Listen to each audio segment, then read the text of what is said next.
नमस्कार दोस्तों, एनएस ज्योतिष में आपका फिर से स्वागत है। आज हम बात करेंगे मेष लग्न यानी कि एरीज एसेंडेंट में शनिदेव का जब गोचर होगा तो उसका प्रभाव आपके जीवन पर क्या पड़ेगा, ये हम लोग जानने का प्रयास करेंगे। अगर आपने मेष लग्न का जनवरी 2025 का मासिक फलादेश एवं उपाय नहीं देखा है तो ऊपर दिए हुए आई बटन पर क्लिक करें। देखिए, ये वाला जो भाव होता है ना, इस भाव को लग्न भाव कहते हैं। इस भाव पे अगर 1 नंबर लिखा हुआ है तो ये मेष लग्न वाले जातकों की पत्रिका है।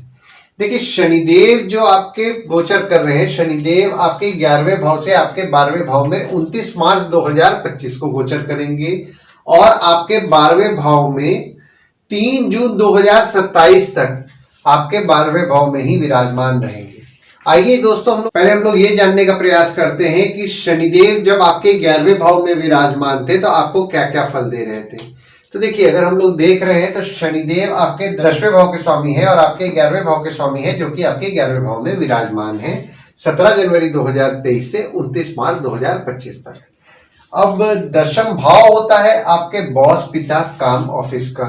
तो दशम भाव का स्वामी आपके 11वें भाव में विराजमान है, तो 17 जनवरी 2023 से 29 मार्च 2025 तक आपके काम को अगर आप बढ़ाने का प्रयास कर रहे थे, पैसा लगा के काम बढ़ाने का प्रयास कर रहे थे, कम्युनिकेशन द्वारा काम बढ़ाने का प्रयास कर रहे थे, तो आपको बहुत ही शुभ फल मिल रहा था। और ऊपर से गुरुदेव की दृष्टि भी आपके दशम भाव में पड़ रही थी, तो निश्चित तौर पर आपको शुभ फल प्रदान हो रहा था। और शनिदेव आपके 11वें भाव में भी विराजमान है और यहाँ पे देखिए अपने राशि में ही बैठे हुए हैं, तो बहुत ही शुभ योग यहाँ पे बना रहे हैं। तो कम्युनिकेशन से लाभ करा रहे हैं, पहचान वाले लोगों से लाभ करा रहे हैं, दोस्तों से लाभ करा रहे हैं, बड़े भाई बहन से लाभ करा रहे हैं, यानी कि लाभ तो निश्चित तौर पर करा ही रहे हैं। पर जब शनिदेव आपके 12वें भाव में 29 मार्च 2025 को विराजमान होंगे, तो 29 मार्च 2025 से 3 जून 2027 तक अगर आप विदेश संबंधित काम करते हैं, जैसे कि इंपोर्ट एक्सपोर्ट हो गया, फॉरेन ट्रेड हो गया, फॉरेन से प्रोजेक्ट्स उठा रहे हैं या कोई भी विदेश संबंधित काम कर रहे हैं, तो यहाँ पे आपके लाभ के योग बना रहे हैं। क्योंकि ये जो पीरियड आपका 29 मार्च 2025 से लेकर के 3 जून 2027 तक का बन रहा है ना, काम में तो बढ़ोतरी आपके होगा ही, इनकम में भी आपके बढ़ोतरी होगा। ये बात मैं बोल रहा हूं जो लोग विदेश संबंधित काम करते हैं, और जो भी लोग सॉफ्टवेयर से रिलेटेड काम कर रहे हैं या फिर अपने करंट जॉब में विदेश जाने का काम के वजह से प्रयास कर रहे हैं, उनके लिए भी बेनिफिशियल समय 29 मार्च 2025 से बन रहा है। पर जो लोग विदेश संबंधित काम नहीं कर रहे हैं, यहाँ पे देखिए आपके काम को लेकर के आपके खर्चे बढ़ेंगे, बॉस और पिता को लेकर के आपके खर्चे बढ़ेंगे। और जो भी आपका इनकम भी आएगा, वो इनकम कोई ना कोई कारण से खर्च होएगा। सेविंग्स करने का आपको प्रयास करना है, अनवांटेड खर्चे से बचना है। और शनिदेव की तीसरी दृष्टि पड़ रही, जब आपके 12वें भाव में विराजमान होंगे, तो शनिदेव की तीसरी दृष्टि पड़ रही है आपके दूसरे भाव में। दूसरा भाव होता है आपके वाणी कुटुंब कोष का होता है, और यहाँ पे देखिए दूसरे भाव में गुरुदेव भी विराजमान है। तो शनि की दृष्टि में गुरुदेव आ जा रहे हैं, तो गुरुदेव का जो आपको शुभ फल मिल रहा था, उस शुभ फल में आप थोड़ी बहुत कमी महसूस करेंगे।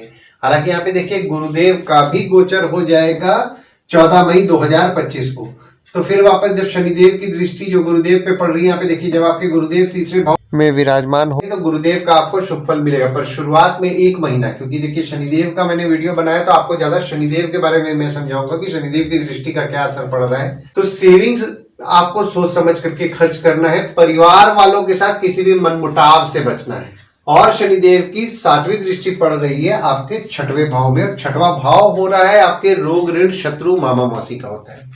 देखिए, शनिदेव की दृष्टि आपके 6वें भाव में पड़ रही है, तो आपके शत्रु या कॉम्पिटिटर को निश्चित तौर पर कम करेंगे, पर यहाँ पे आपके स्किन में ड्राइनेस की समस्या को बढ़ाएंगे। और ऊपर से देखिए यहाँ पे गुरुदेव की दृष्टि पड़ रही है, तो आपके शत्रु या कॉम्पिटिटर जो बढ़े हुए थे उसका आप नोटिस करेंगे कि थोड़े बहुत कम हो रहे हैं। और शनिदेव की 10वीं दृष्टि पड़ेगी आपके 9वें भाव में, और 9वां भाव होता है आपके भाग्य, धर्म, जीजा, साली, साला, छोटे भाई के स्पाउस का होता है। और शनिदेव की दृष्टि जब आपके 9वें भाव में पड़ेगी, तो यहाँ पे आपके भाग्य में आप थोड़ी बहुत कमी महसूस करेंगे। आपके जीजा, साली, साला, छोटे भाई के स्पाउस हो गए, उनसे छोटे मोटे मनमुटाव हो सकते हैं, मनमुटाव से बचना है। और आपके लग्न के स्वामी जो कि मंगल है, मंगल भी आपके तीसरे भाव में विराजमान है और वक्री है 21 जनवरी से लेकर के 2 अप्रैल 2025 तक। तो अगर आप मेहनत आपके काम में कर रहे हैं तो आपका भाग्य निश्चित तौर पर आपका साथ देगा, पर आपको मेहनत करना है। मेहनत नहीं कीजिएगा, भाग्य साथ नहीं देगा। और अब तो शनिदेव की दृष्टि भी आपके नवम भाव में पड़ रही है, तो यहाँ पे देखिए भाग्य में आप कमी महसूस करने वाले हैं। जो स्टूडेंट्स हैं उनके पढ़ाई में जो थोड़ी बहुत दिक्कतों का सामना उनको करना पड़ रहा था 17 जनवरी 2023 से और 29 मार्च 2025 तक, जो उनके पढ़ाई में थोड़ी बहुत दिक्कतें आ रही थी, बाधाएं आ रही थी। हालांकि यहाँ पे देखिए 1 मई 2024 से ज्यादा बाधाएं स्टूडेंट्स के पढ़ाई को लेकर के बढ़ी होंगी, तो यहाँ पे उसमें भी उनको सुधार देखने मिलेगा। और आपके ससुराल वालों के साथ आपके छोटे मोटे जो मनमुटाव हो रहे थे उसमें आपको सुधार देखने के लिए मिलेगा। गुरुदेव देखिए आपके दूसरे भाव में विराजमान है और गुरुदेव आपके 12वें भाव के स्वामी हैं और आपके नवम भाव के स्वामी हैं, जो कि दूसरे भाव में विराजमान है। तो विदेश संबंधित काम से आपके लाभ तो करा रहे थे और यहाँ पे देखिए और भी आपके लाभ के योग बनाएंगे, क्योंकि जब शनिदेव का गोचर होगा ना आपके 12वें भाव में, तो निश्चित तौर पर विदेश संबंधित काम से आपको लाभ होगा।